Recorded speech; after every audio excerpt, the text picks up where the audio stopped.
சகோதரிகளே, இங்க பாருங்க, முருங்கைக்காய் சீசன் வந்துருச்சு. பார்த்தீங்களா? பார்த்தீங்களா? எவ்வளோ பெரிய முருங்கைக்காய் பாருங்க சகோதரிகளே. இது ரொம்ப டேஸ்டா இருக்கும் சகோதரிகளே.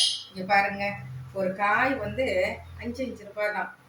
இந்த காய் வந்து 10 ரூபாய் தான் சகோதரிகளே. நல்ல விலை கம்மியா இருக்கு பாருங்க.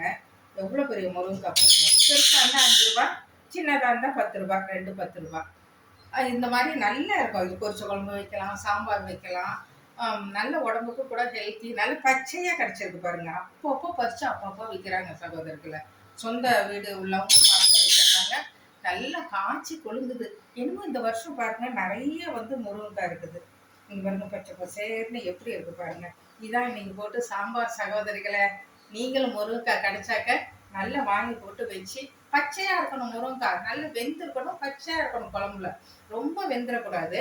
அதே சமயத்துல ரொம்ப வந்து இதாக இருக்கக்கூடாது. நல்லா பச்சையா நல்லா மொழு மொழுன்னு இருக்கணும். தனியா கூட வேக வச்சு நம்ம தண்ணி லைட்டா, ரொம்ப தண்ணி வச்சிடாம கொஞ்சமா தண்ணி வச்சு வேக வச்சு குழம்புல போட்டா இன்னும் நல்லா இருக்கும். பிள்ளைங்கெல்லாம் நல்லா விரும்பி சாப்பிடுவாங்க.